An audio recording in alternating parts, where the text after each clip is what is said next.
Casey Cares is the intersection of the nonprofit and profit communities, making Kansas City a better place to live, work, and play. This Casey Cares segment is brought to you by the Ewing Marion Kaufman Foundation, www.kaufman.org. I'm Ruth Baum-Biggis. The world of politics continues to be very decisive and very divisive, with people all along the spectrum. We are witness to political extremism on all sides.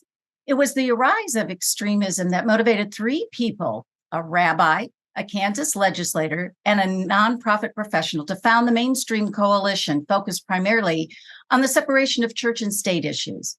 Now, 30 years later, happy birthday, this nonprofit continues advocating for the tenets of democracy, creating a more representative and more responsive government by empowering participation at all levels. Well, Michael Poppa now leads this organization as its executive director, and he's joining us to tell us all things Mainstream Coalition. Michael, welcome. We're so happy to have you here. Thank you so much, Ruth. It's a pleasure to be here, and I appreciate the invitation to join you today. And happy birthday to the organization. I know this is a big year, your 30th, and I want to dive into that from the perspective of where Mainstream Coalition began, just in case our audience doesn't know. Sure, of course. Well, as you mentioned, we began 30 years ago, and we actually, there are three remaining founders, three founders that are still with us. And those are the founders you mentioned, former state representative Carol Sater, Judy Hellman, and Rabbi Mark Levin. There were also three others, Dr. Bob Meneely, founder of Village Church. We had former Representative Nancy Brown and David Goldstein. And they got together because they saw what was happening not only in Johnson County and Kansas City, but in the world.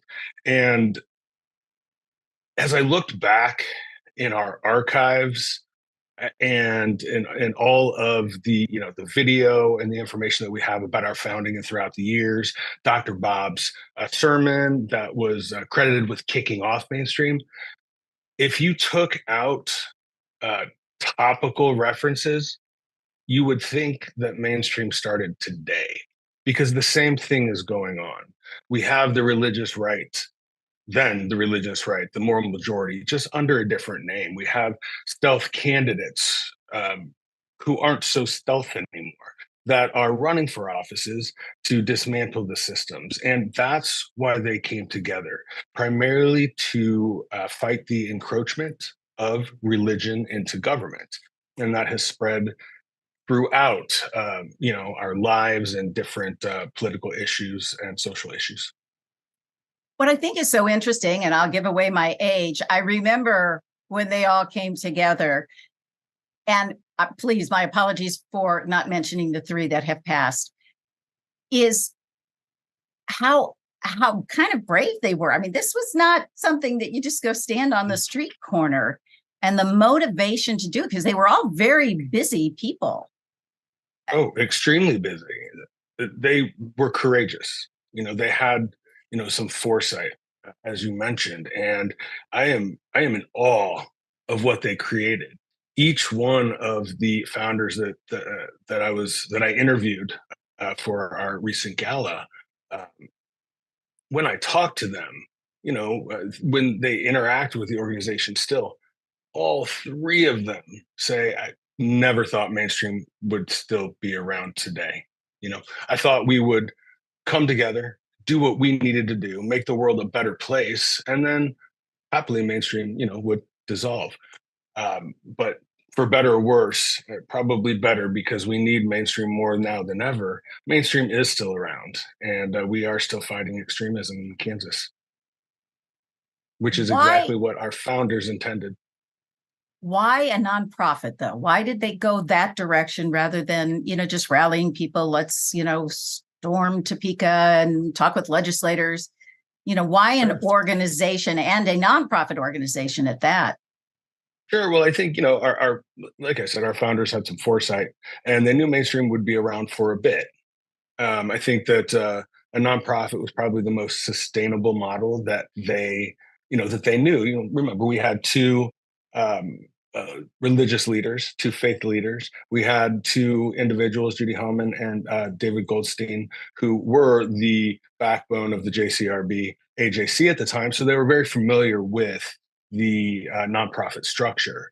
And it's funny that you mentioned that because Mainstream Coalition, Moderate Alliance of Informed Neighbors, is the acronym there. Uh, Mainstream began as a 501c3 charity foundation in 1993.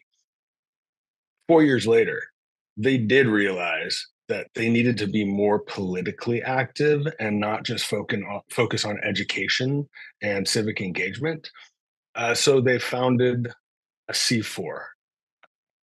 And so the C4, as I'm sure you and your listeners and viewers already know, can be more politically active, can do more lobbying, can support candidates in a way, candidates that align with mainstream values. And so we now have two organizations. We have Mainstream Coalition, which is our C4, and we have or what was Mainstream Education Foundation, and now Mainstream Civic Engagement, because it better encompasses everything we do, which is our C3, our charity and education foundation. You think we're all educated on the ability of advocacy, so I love that you're educating some of us who are not as familiar with it. So I appreciate that. Very interesting. So how do you manage that when you've got these two things going? I think for other nonprofit leaders, that's a very interesting lesson for us. Oh, sure, of course. Well, and I learned. I've been with Mainstream now 3.5 years, and I knew generally the idea, but I've learned, and there are days that I'm still learning on how to manage both of those organizations. And I'm no expert, but you just have to be very careful, very specific about which organization is doing what activity. The IRS obviously has guidelines and regulations on what the foundation can do, what political activity it can get involved in. And we just make sure that monies raised are raised separately from each organization. So our recent gala was to support the Education Foundation and our civic engagement work. And so all of that money, we keep that separate. Anything raised through the coalition, we keep that separate as well, so that our activities are coming out of those different pots and they don't intermingle. I don't want to say the problem, but no one realizes the difference between Mainstream Coalition and Mainstream Civic Engagement because we are one organization with two-pronged organization, right? And so when you hear mainstream, you think of everything. You think of the civic engagement work that we do. You think of the voting rights work that we do, the education, but then you also think of the lobbying, and you think of the candidate ratings and support, and really, fighting and advocating for common sense in Kansas. Okay, so let's dive into what the educational, I guess, component of it, so folks know what you're out there doing and talking about. Sure. So our education work really revolves around getting folks engaged, right? Getting them to understand the process of voting, not necessarily candidates, not necessarily educating out candidates, unless we, hold a candidate forum, right? We will hold forums, and that can go through the education work, the civic engagement work. We just have to be careful that we invite all candidates, which we want to do because we want different points of view, of course, which is very, very difficult to get to these days because people are in echo chambers a lot of the time. But I digress.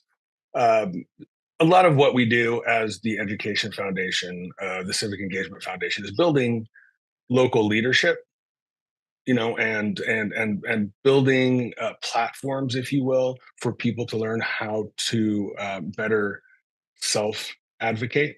So we are very big on self advocacy, because if you, Ruth, are very, very, very passionate about one issue that affects you, which most everyone is, if not everyone is passionate about at least one issue that directly affects you or your family or your friends, a loved one, you are more likely to get engaged, start following what's happening, and then if and I know that you're a voter. I am 100% certain that you are a regular voter, I am.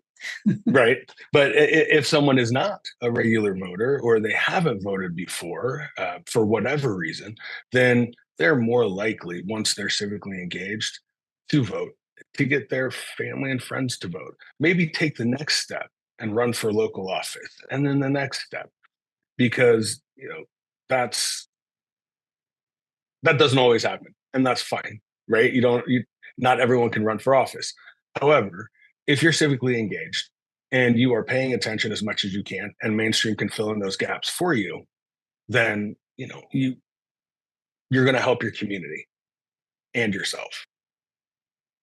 So, boots on the ground, are you out having voter registration? Are you talking to young and older adults? Both. I mean, so tell us what you're out there running around town. Sure, we'll talk to anybody who wants to listen to us, and even those who may not want to listen to us sometimes. But you're correct. We do host voter registration events, voter engagement events, as I mentioned, candidate forums.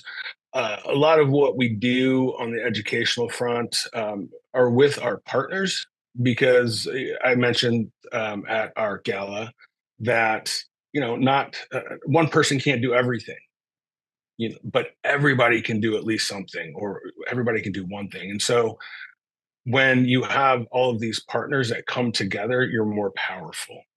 All these organizations that are working toward the same goal, and we're not working in silos. And so we host a lot of our forums, our events, and our voter engagement opportunities with those partners. A lot of the education work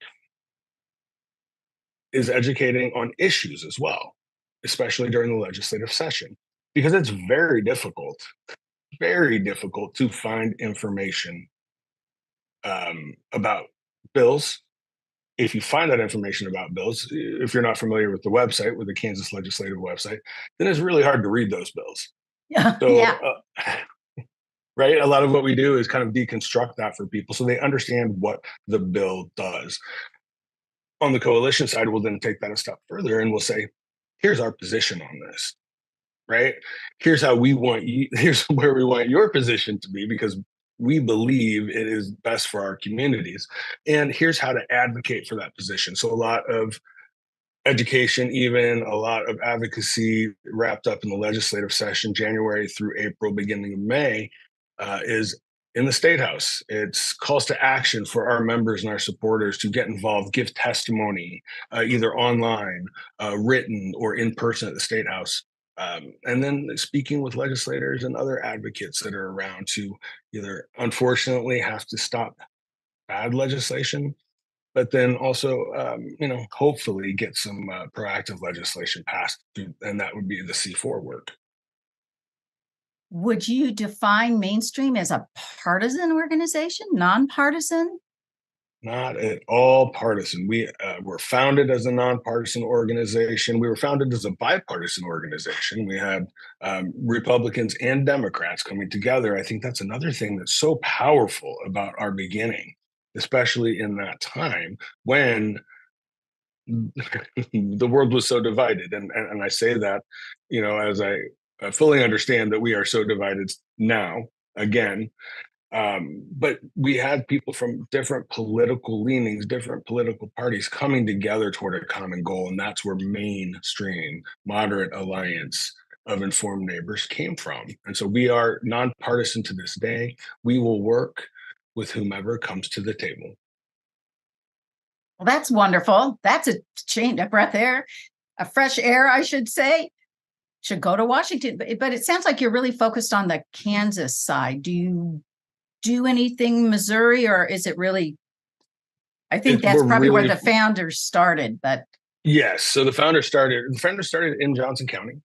And so at one time, they did have more engagement on the Kansas City side. And so they tried to straddle the state line for a while, but there's just too much. There's too much happening in Kansas. And we don't have the capacity right now. I am always happy to speak to anyone who would like to help bring us to Missouri, to the Missouri side. But if you look at the state legislators on both sides of the state line right now, you'll see that there is a lot of horrible stuff that we need to stop, and to split our focus just doesn't make sense right now. We'll leave it to those organizations that know what they're doing in Missouri until such time that we can come over there and help them. We're talking to Michael Poppa. He is the executive director of Mainstream Coalition. So let's talk about some of the issues that you're able to focus on and kind of how you then move that forward. Sure. So, as I mentioned, Mainstream Coalition was founded on the premise that religion and government should not mix, right? So, over the years, that that founding ideal, or that the separation of religion and state, has become so muddied, and it has become so pervasive in so many different issues. And so, as the founders have mentioned over the years, it started as the protection of the separation of religion and government. And then it moved into different areas, public education, because we had the moral majority, as they were called at the time, that were infiltrating school boards, local school boards, with their quote unquote stealth candidates, as the founders would say.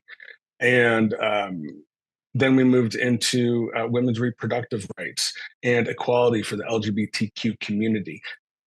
In the end, if there is a human rights issue that is based, in the muddying of that line between separation of church and state, based on extremist views that don't belong in government, the mainstream will be there. We may not lead every fight, but we're going to be there supporting. We try to stay true to our founding, so that we don't spread ourselves too thin. Um, but a lot of that work comes with activating our supporters and activating our members through communications, through opportunities for them to get engaged, postcarding and going to Topeka and speaking with legislators and giving testimony. One of my favorite things is getting someone involved in advocacy that has never been involved in advocacy, but says, this is really, I didn't realize how much this affects me. What can I do? Come on over. I have a few things. I have a few things you can do. I know how you can get engaged. And then to see them become engaged with mainstream, become engaged with the issues and the policies that are affecting them, and then take that and run and maybe bring other people in their community together. We've had so many people that have been mainstream supporters and members that have then run for office, that have then spun off and created their own ad hoc or grassroots organizations, because they are very passionate about this one thing, and they're going to make sure that other people that are passionate about that get involved. It's a beautiful thing, and it warms my heart. You had alluded a few minutes ago to it's kind of hard to do all this work as a one-man band. How robust is your staff? Two people. So how do you do this? Give us some wisdom. There are lots of nonprofits out there that are in your same shoes. So how are you able to do that? We have to. We have no choice. Our state, our country is, for all intents and purposes, if you will. I don't know how pointed I can be, and I don't want to I don't want to get you in trouble, but we're under attack. And we do need to do something. And I think every nonprofit professional understands wearing 27 hats, understands that their title is coordinator of all things or director of all things. And I think that we're able to do it because it means something to us. If there's not that connection, that emotional connection, that deep connection, it's really easy for someone to look in and say, "Oh, how do you do all this?" I don't know. We do. We make it happen, and we make it happen with our volunteers. We make it happen with the support and collaboration with our partners. We have a very robust statewide network of partner organizations. All of us are small organizations, and we know we can't do everything, and so we try to pick up the slack and work together as much as possible. You had talked about partners. How do you cultivate those partnerships? I'm sure some were there when you came in several years Yes. ago, but I'm sure you continue to try to grow. So how does that work? How do you find Well, those partners?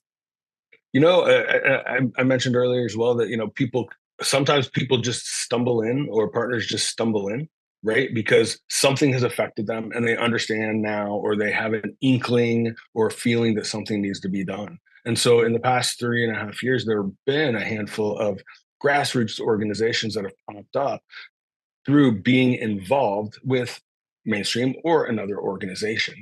And when that happens, we say, great, let's bring you into the fold. Let's mentor you through that process, because we're happy to do that. And let's get you off the ground and running. Other ways to find partners are, just reading, reading different papers or online news sources, and finding out who's advocating at the local level, because a lot of organizations start at the local level. Who's advocating there, and how can we then partner with them, or at least introduce ourselves so they know that we're out there if they need support. And obviously, we always need support. Can't do this alone, as you mentioned. In the beginning, I mentioned that we're living in really volatile times worldwide, but politically, it's been going on for some time. I sense from just regular folks, discouragement. Where do I fit under the tent? All of that. So, how do you stay moving forward in a positive way? And what would you say to folks like that who feel like, oh, I just can't do anything, nothing will change? There's still hope. And yeah, I'm not gonna lie. You get pretty beat down, especially during the legislative session. Uh, to go in there and every day feel sometimes like you are not making a difference. But then when we defeat a bill that would have taken the rights away from people, just because somebody says, well, my God doesn't like this. Well, your God is not my God, apparently. We have different gods, first of all. Second of all, that has no place in government, in community leadership. Those are the days when that bill gets stopped, and you're there in the state house, you're at home watching, online, and your heart swells, and you're like, yes, this is worth it. We have small victories along the way. We can't focus on any of the defeats, right? We just can't do that. And I believe it was Gandhi who said this, but don't judge me by the amount of times I failed, right? Judge me by the amount of times I picked myself up and I moved forward, right? And that's what we do every day as advocacy organizations. You pick yourself up sometimes and you move forward. August 2nd, August 2nd of last year, of 2022, was a huge win for reproductive rights, and it was a huge shot in the arm that Kansas advocates really needed at the time. So it's I guess, long answer short, it's the little wins that we need to celebrate along the way, because there is hope, and it did get better, and it will get better again. We just have to keep fighting. What keeps you up at night? Everything? In terms of mainstream, we don't want to go off and get into your personal life. But Right. what keeps you as No. leading this organization? What keeps you up, and how do you move forward? Sure. So, what keeps me up at night? For the month leading up to the gala, it's that, because that's our one large fundraiser of the year. So that really keeps me up at night. But I think is what you mentioned before. It's, are we making a difference? Is this sustainable? And when I say is this sustainable, I don't mean mainstream specifically. I mean generally. How long are we all going to fight? How Mhm. long is, what's this toll, and what's it going to take? And when are people just going to just drop out and say, I've had enough, it's too much? That keeps me up during the legislative session. bills keep me up. The amount of bills that come through that get thrown against the wall to see what sticks. And then they work the bills. Some of them pass, some of them don't. But that keeps me up at night. Wondering if the next generation, and it seems like they will, everything you see is going to pick up the torch and run with it. Right. That's one thing that keeps me up. And so that's why we try to reach out as much as possible to younger generations. And I was really pleased to see that at the gala, at our membership and supporters in the past couple of years, that looks like that's going to be the case. We have more young people that are getting involved, that are paying attention, and that want to affect change in the world. Where is the best place for people to go to get information about you? Go to mainstreamcoalition.org. You will have all the information that you need. We are redoing our website, in the middle of redoing our website. So it's a little bare boned right now, but it'll be more robust in the coming months. We will have our Kansas election information center up within the next week, which will have links out to different resources as the mainstream candidate ratings for 2023, as well as how to find who's on your ballot, where you go to vote, and election calendar. What's kind of your hope for this next year for the organization? I want to continue to grow in this next year. And I think all organizations, all nonprofits do, because, our work is important, or we wouldn't be around. I want to continue to grow. And obviously I would love to see some more capacity of staff, but even more so, I would love to pass some proactive legislation in Kansas, be proactive about passing legislation that protects people and not having to be on the defense all the time. Yeah. Are you tired of wearing that armor? I am. It gets really heavy. We've talked, the advocates in the State House, we have mental health sessions with each other. We take time, because that armor does get pretty heavy at times. And, I'm not trying to get sympathy at all. Right. It's not a woe's me, but it's hard work. It really is.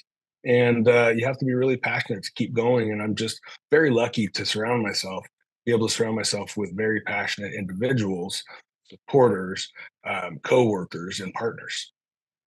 Well, Michael, we give you that support. Hang in there. Nonprofit work is hard, and you're in the political spectrum, so that makes it even more challenging, I think. But it's Mainstream Coalition. Go check out the organization. They're there for you. There's information. And these days it's really difficult, as we all know, to really find what is the, objective source that you can really find out what's going on. So check out Mainstream Coalition.